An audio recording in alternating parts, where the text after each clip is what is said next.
갈라디아서 6장입니다. 드디어 갈라디아서 대단원의 막을 내립니다.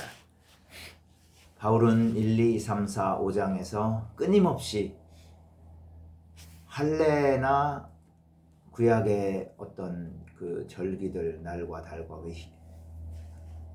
절기 이런 것들, 형식적인 것을 지킴으로써 구원을 받는 게 아니라 오로지 예수 그리스도의 십자가의 복음으로 예수 그리스도를 믿음으로만 구원을 받는다고 지속적으로 강조해 왔습니다. 그러면서 예수 그리스도를 믿는 사람들은 성령을 받고 성령으로 인해서 성령의 열매를 맺게 되어 있다라고 말씀하고 있죠.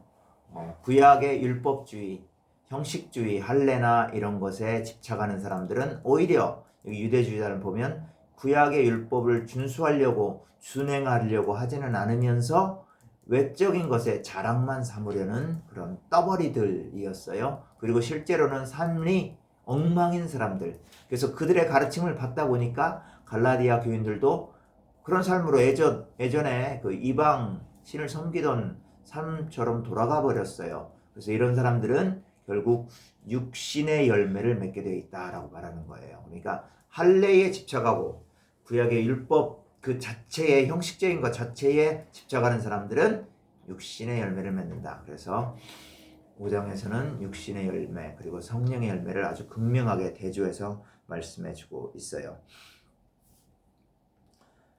그러면서 성령으로 살아라 말하고 있죠. 6장 이제 들어갑니다.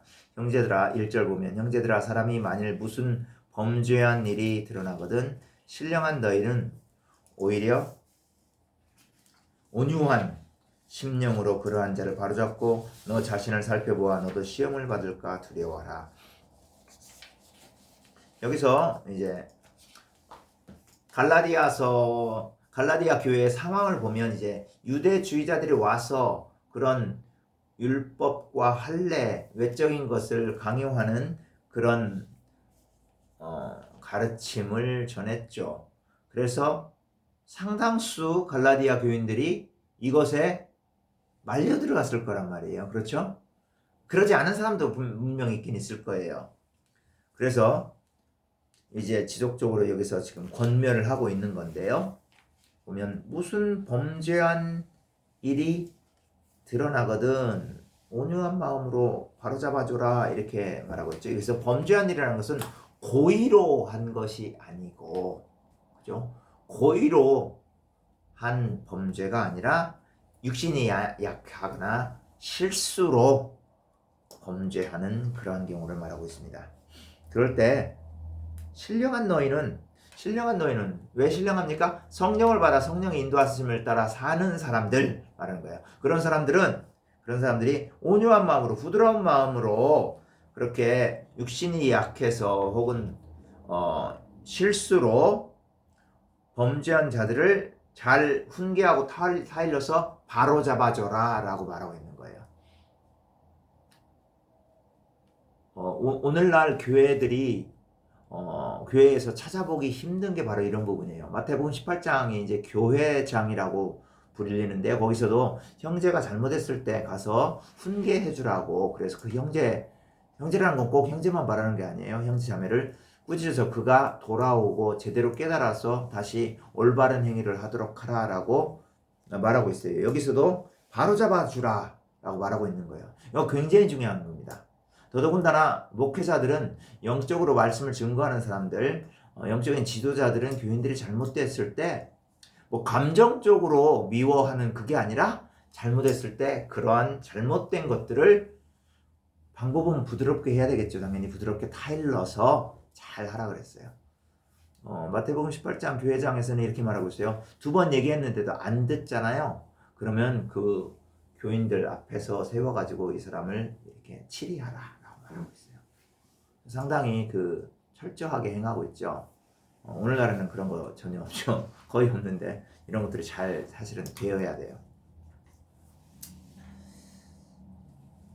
그래서 그런 자를 잘 바로잡아주고 너 자신을 살펴보아 너도 시험을 받을까 두려워하라. 왜냐하면 바로잡아주는 사람 자신도 그런 실수나 연약에 늘 쌓일 수 있기 때문에. 그렇죠? 그래서 자기 자신을 잘 바라보라 이거죠. 그러면서 2절에 보면 너희가 짐을 서로 지라 그리하면 그리스도의 법을 성취하리라. 짐을 서로 지라. 그래서 서로 간에 짐을 그러니까 짐을 서로 지라. 이거는 이제 지금 갈라디아 교인들이 많은 사람들이 지금 유대 형식주의, 할례주의에 지금 빠져 있죠. 그래서 이런 범죄 유혹과 위협으로부터 같이 대처하고 같이 서로를 보호해 주란 말입니다. 이게 이런 쪽으로 해석이 될 수가 있습니다.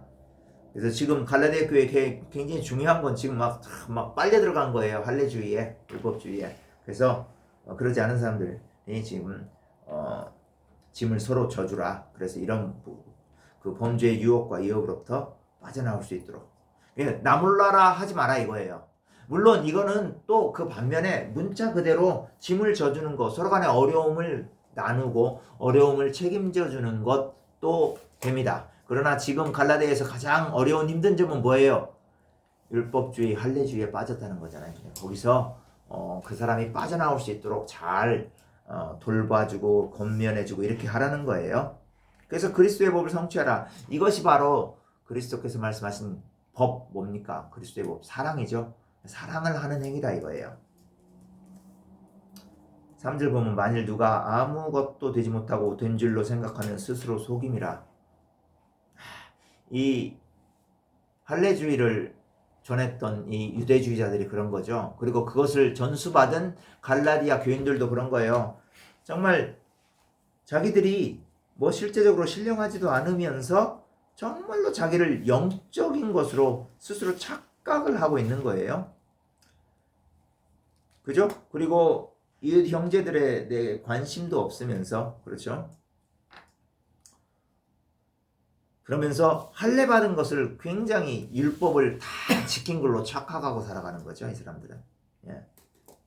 다 된 줄로, 아무것도 안 됐는데 다 된 줄로. 다른 말로는 율법을 하나도 지키지 못했으면서 순종하지 못했으면서도 다 순종한 것처럼 착각하고 산다는 거죠. 이것이 바로 스스로 속이는 거다. 4절 각각 자기 일을 살피라 그리하면 자랑할 것이 자기에게는 있어도 남에게는 있지 아니하리니. 아주 4절은 굉장히 번역 자체가 애매모호하게 돼가지고 좀 어렵게 되어 있어요. 그래서 보세요. 각각 자기 일을 살피라. 여기 보면 네 일을 잘 살펴봐라. 그래야면 자랑할 것이 없다는 걸 알게 된다. 왜냐면 이 율법을 할례를 받아가지고 그저 자랑하는 사람들은 뭐냐면 자기를 속이는 자들이고요. 자신의 자랑거리를 뭐냐면 뭐에서 찾냐면 다른 사람들이 실수하거나 다른 사람들이 범죄하는 것, 이것으로부터 나는 그렇지 않다 라는 그 안도감, 의로움, 여기에서 자기 뭐라고 할까 자랑할 거리를 찾는다는 거예요. 그걸 자랑으로 여겨요. 이 사람은 이렇지만 나는 이런 죄 짓지 않아. 나는 할례 받았잖아. 나는 완전해. 이렇게 생각하는 거죠. 참 진짜 착각도 유분수지. 대단한 착각을 하는 거죠. 예. 그래서 이런 사람들은 계속 대단히 영적인 교만함에 빠져 있는 거예요. 그렇게 하지 말고 오히려 5절 보면 각각 자기의 짐을 질 것이라. 그렇게 하지 말고 짐을 져줘라 서로 간에. 그리고 자기 것. 여기서는 이제 각각 자기의 짐을 지라고 하잖아요. 다른 사람의 짐을 져주라는 말을 아까 했고 자기 것. 자기나 좀 일단 뭐 잘 서라 이거죠. 예. 성도로서 마땅히 해야 할 의무와 책임을 해라. 너희들 각자가. 그러니까 바울은 두 가지로 얘기하고 있네요. 다른 사람의 짐도 져주는 거고요. 그래서 다른 사람이 이단의 유혹으로부터 빠지지 않도록, 이단의 유혹에 빠지지 않도록, 그죠? 하고, 그 다음에 마땅히 또 자기 짐도 지라 그랬어요. 그러면서 이것은 성도로서의 책임과 의무를 다하라라고 말하고 있는 거예요. 여기서 짐이라는 단어는 조금 헬라어에서는 달라요. 조금. 6절 보면 가르침을 받는 자는 말씀을 가르치는 자와 모든 좋은 것을 함께 행하라. 가르침을 받는 자는 즉 갈라디아 교인들이죠. 말씀을 듣는 사람들이고, 가르치는 자는 그 당시 바울 시대에 보면 여기저기 다니면서 교회를 순회하면서 복음을 증거하는 순회 선지자, 순회 교사라 그랬어요. 순회 교사. 이런 사람들 말을 잘 들으라. 그리고 사실은 궁극적인 거는 바울 자기 자신을 말하는 거예요. 너희들 내 말을 좀 잘 들어라. 왜? 바울도 순회 전도자잖아요. 여기저기 다니면서 복음을 증거하잖아요. 결국 자기 말을 잘 들으라. 봐, 내 말 안 듣고 다른 그 거짓 유대 교사 와가지고 하는 말 들으니까 너희들 지금 이상하게 되었지 않냐? 내 말을 좀 잘 들어라. 그리고 좀 좋은 것을 함께 해라. 영적인 것도 물질적인 것도 좀 함께 해라. 왜냐하면 순회 전도자들은 돈을 벌지 않잖아요. 그래서 복음을 듣는 사람들이 그 순회 전도자들이 복음을 그 지역에서 머물면서 증거하는 동안 먹을 것도 좀 공급을 해줘야 되고 여행 경비도 좀 이렇게 해야 되고 이런 것들을 말하고 있는 거예요. 예. 7절 스스로 속이지 말라. 하나님은 업신여김을 받지 아니하시나니 사람이 무엇으로 심든지 그대로 거두리라. 계속 나오죠. 스스로 속이지 마라. 옛날 성경에 보면 만홀히 여기지 말라 이런 말도 나와요. 예. 스스로 속이지 말라. 자기 기만에 빠지지 말라 이거죠. 예. 왜냐하면 하나님 업신여김을 하나님은 너희들한테 속지 않아 이거예요. 하나님은 속지 않아 절대로. 하나님 속일 수 없어. 너희들이 무엇으로 심든지 그대로 거두리라. 여기서는 이제 안 좋은 것을 심은 사람들을 염두에 두고 하는 말이죠. 할례 받은 사람들, 할례가 구원의 조건이라고 말하는 사람들. 너희들 근데 그 할례가 구원의 조건이라고 말하는 사람들은 특징이 뭐였다? 율법은 순종하지도 않고 육체의 방종을 따라 살아. 그죠? 그런 사람들. 그렇게 심는 것은 그대로 다 거둘 거다. 그러면서 이제 8절 보면 자기 육체를 위하여 심는 자는 육체로부터 썩어질 것을 거두고 성령을 위하여 심는 자는 성령으로부터 영생을 거두리라. 5장 21절에 보면 나오잖아요. 육체를 위해서 심는 것, 투기와 술 취함과 뭐 이런 거, 우상 숭배와 이런 것들, 그죠? 육신의 열매, 혹은 육체의 열매 이런 것들을 심으면 그냥 그대로 나는 거예요. 열매로. 성령으로 심으면 성령의 열매가 나오는 거고. 그래서 성령의 열매는 그 영생을 거둘 거다. 그죠? 5장 5절에 보면 그거 나오죠. 우리가 성령으로 믿음을 따라 의의 소망을 기다린다. 의의 소망을 기다린다라는 말이 여기서 영생을 거둘 거라는 말과 상응할 수 있는 말입니다. 9절 우리가 선을 행하되 낙심하지 말지니 포기하지 아니하면 때가 이름에 거두리라. 선을 행해야 되는 거죠. 여기서 이제 그냥 선을 그냥 일반적인 선이라기보다는 5장에서 이미 성령의 열매에 대해서 얘기하고 있잖아요. 그죠? 성령의 열매를 인간 관계 가운데 지속적으로 드러내는 것, 나타내는 것. 이것이 바로 선을 행하는 겁니다.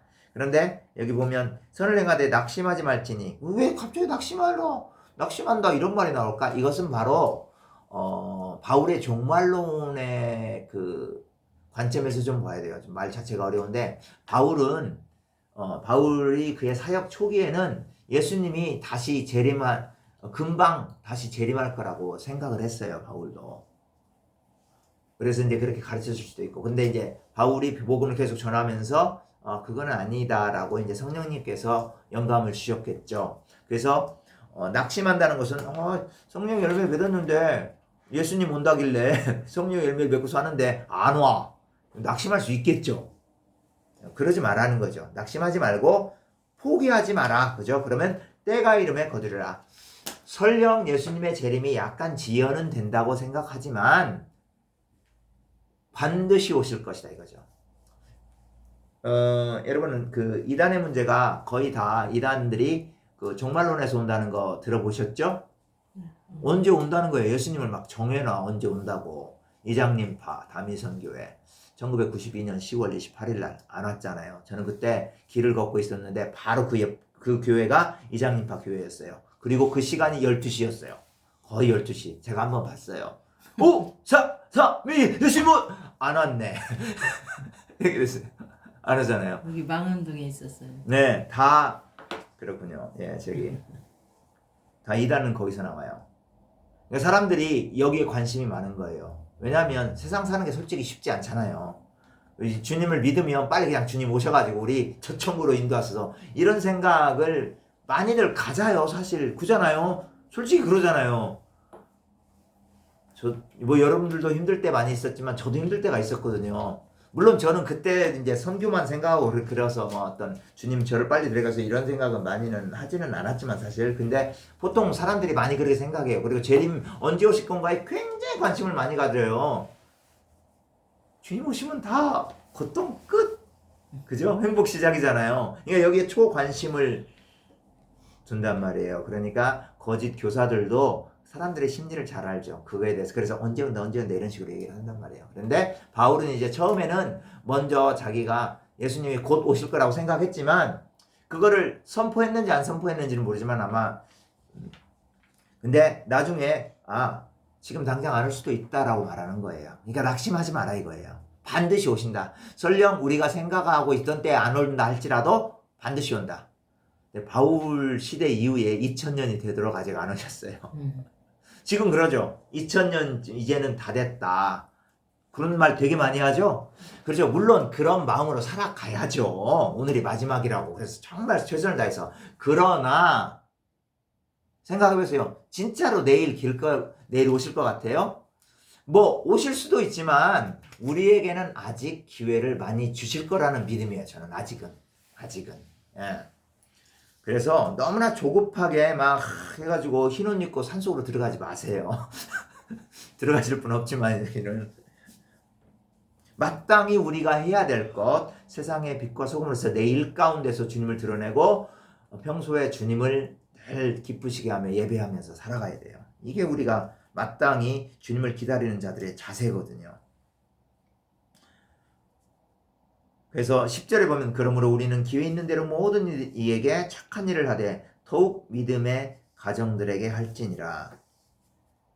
자, 기회 있는 대로니까 벌써 기회가 약간은 그러니까 많지 않다라는 의미로도 해석이 될 수가 있다. 어떤 그런 상황을 좀 전제하고 있는 것 같아요. 우리가 마냥 무한정 시간이 많은 건 아니다. 여러분들 지금 우리 그런 거 있잖아요.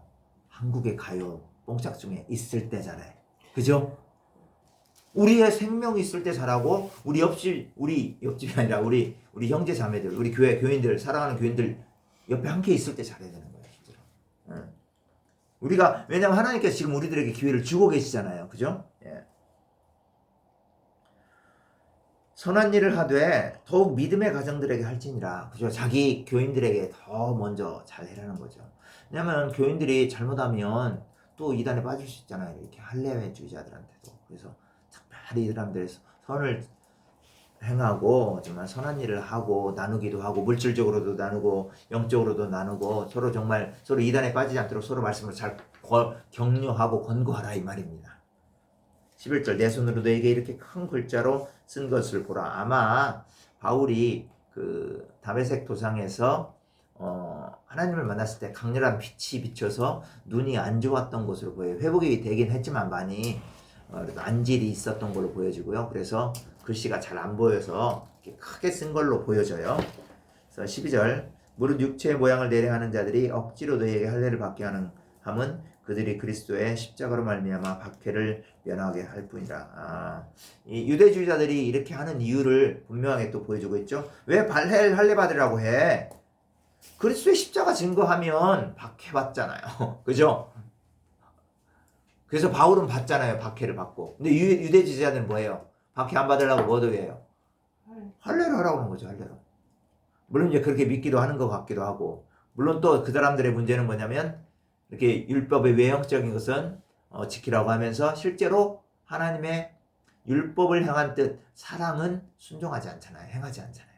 그게 큰 문제인 거죠. 13절 할례를 받은 그들이라도 스스로 율법은 지키지 아니하고 바로 나오네. 그죠?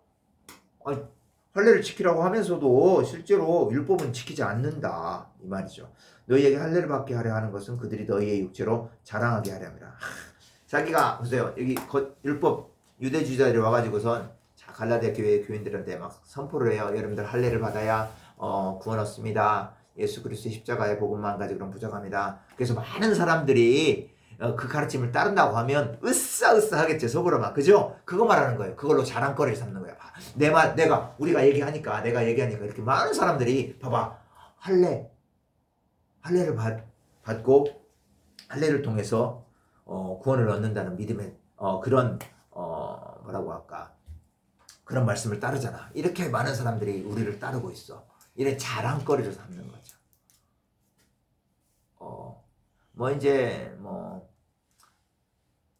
이것에서 뭐 직접적인 적용은 아니더라도 뭐 간접적인 적용을 보자면 우리의 목회는, 우리의 삶은 그 어느 것도 내가 하고 있는 그 양에 의해서 자랑할 수가 없습니다. 물론 질적인 것에 의해서도 자랑할 수 있는 게 아니에요. 이건 다 하나님께서 주신 은혜에 의해서 온 거고요. 우리가 자랑거리로 삼을 수 있는 게 아닙니다. 그래서 끊임없이 자랑하려는 우리의 마음을, 자기 자신을 드러내는 마음을 다 내려놔야 돼요. 그거를 굉장히 잘 보여주고 있는 복음 자체가, 모두가 다 그렇지만 마가복음이에요. 마가복음에서는 예수님이 아예 자기 자신을 드러내지를 않으려고 해요. 메시아인 걸. 메시아이면서도 메시아인 걸 드러내지 않으려고 해요. 물론 이제 그 의도가 따로 있긴 하지만 우리는 이런 부분에서 많이 배워야 되고, 끊임없이 우리 자신을 낮추고 드러내지 않는 그 훈련을 해야 되겠습니다. 성령의 인도함 받아서.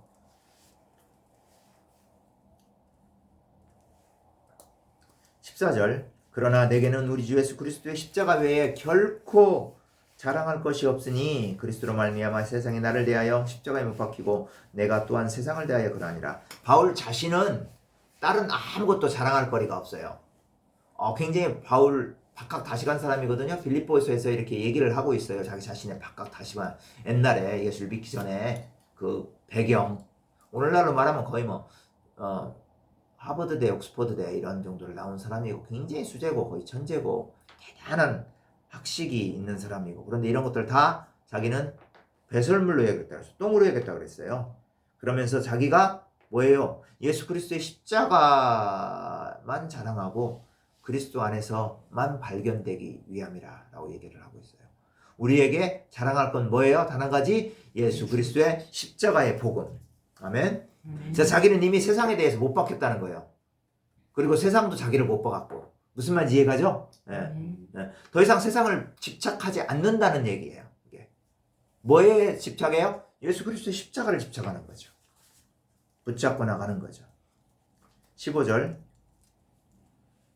할례나 무할례가 아무것도 아니로되 오직 새로 지으심을 받는 것만이 중요하니라. 그죠? 할례나 무할례나 중요한 게 아니다. 그죠?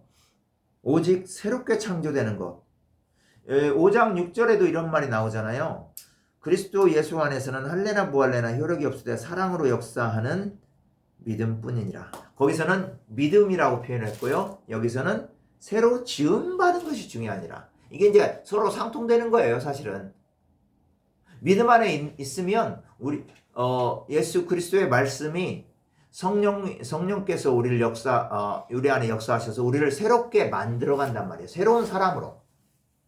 그래서 예전에는 율법을 꼭 행해야 되고 할례를 해야 되고 이래야만 안식을 지켜야 되고 이래야만 구원받는 줄 알았는데, 진리를 듣고 성령님께서 가르쳐줘요, 조명해 주니까 이제 우리가 깨닫게 된단 말이에요. 예수 그리스도의 십자가 복음으로만 우리가 구원을 받을 수 있다라는 것들. 예. 그래서 믿음이 중요한 거고, 새로 지음받는 것, 새로 창조되는 것, 새로운 사람이 되는 것이 중요하다. 생각해 보세요. 예수를 믿었다고 하는데 옛날하고 삶이 똑같아. 그럼 그거 예수 믿는 사람이 아닌 거예요. 하나도 변화가 안 됐어. 예수 믿으면요, 다 변화되게 돼 있어요. 정도는 달라요. 정도는 다른데 다 변화돼요. 근데 하나도 안 변화됐으면 그거는 정말로 그분은 예수님 믿는 게 아니에요. 자, 16절. 무릇 이 규례를 행하는 자에게와 하나님의 이스라엘에게 평강과 긍휼이 있을지어다. 이제 마지막 문안 인사를 하네요. 이후로는 누구든지 나를 괴롭게 하지 말라. 내가 내 몸에 예수 그리스도의 흔적을 지니고 있느라. 바울이 이 유대 율법주의자들 때문에 너무나, 할례주의자들 때문에 너무나 고생을 많이 했어요. 괴로웠어요, 마음이. 그죠? 왜? 갈라디아 교인들이 끄떡도 안 하면, 그런 말에 끄떡도 안 하면 아무 지장이 없는데, 걱정할 게 없는데, 막 엄청나게 많은 교인들이 이렇게 휩쓸려 갔잖아요. 그러니까 너무나 괴로운 거죠. 자기가 애써서 복음으로 세워놓은 교회 지금 다 날리게 생겼네. 그죠? 근데 얼마나 괴로웠겠어요. 제발 이제 앞으로는 제발 이러지 마세요. 이런 말이에요. 내가 예수 그리스도의 흔적을 지니고 있다. 예수 그리스도께서 십자가의 고난을 받으셨죠? 바울도 예수 그리스도의 복음을 증거하다가 엄청난 많은 고난을 받았죠? 그걸 말하는 거예요.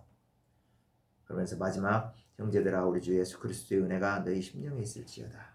드디어 갈라디아서가 대단한 은혜의 막을 내렸습니다. 바울은 1장부터 6장까지 줄기차게 예수 그리스도의 십자가의 복음으로만 구원을 받고 율법을 지킴으로 율법의 행위 자체, 그죠? 할례나 날과 달과 뭐 안식, 절기들 이런 거 지키는 것, 그 행동 자체, 뭔가를 행한 거, 그것으로 구원받는 것은 아니다. 라고 아주 강력하게 말하고 있습니다. 그러면서 예수 그리스도를 믿으면 성령을 받게 되고 성령 안에서 역사하는 믿음, 그죠? 성령의 열매를 맺는 것. 이것이 바로 바울이 굉장히 강조하고 중요시 여기는 겁니다. 그래서 그리스도 안에서 새롭게 되는 것들. 여러분들 우리가 말씀 가운데 확신에 서지 않으면 언제라도 넘어질 수가 있어요. 언제라도. 특별히 이단이 왔을 때 넘어질 수 있어요. 하나님께서는 우리들에게 이렇게 말씀 배울 수 있는 기회를 주십니다. 감사하셔야 되고요. 그래서 가르침을 받는 자와 말씀을 가르치는 자와 모든 좋은 것을 함께 하리라. 이 말씀. 정말 말씀은요.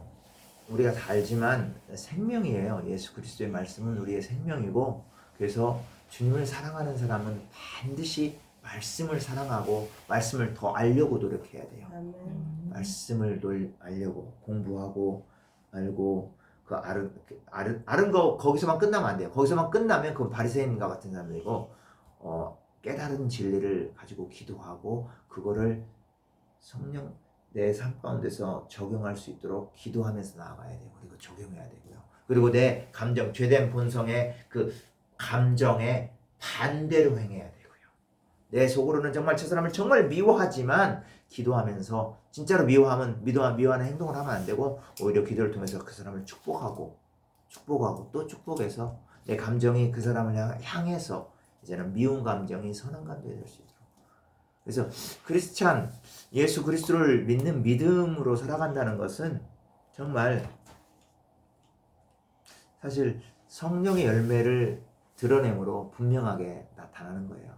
그러니까 한번 오늘 하루도 이렇게 생각해 보셔야 돼요. 내가 오늘 이제 자기 전에 내가 오늘 성령의 열매를 맺고 살았나? 육신의 열매를 맺고 살았나? 주님, 제가 늘 성령의 열매 맺으며 살기 원합니다. 주님, 이 순간에도 저를 도와주옵소서. 이렇게 기도하며 순간순간 말씀 붙잡고 살아가는 하루가 되기를 주님의 이름으로 축원합니다. 기도합니다.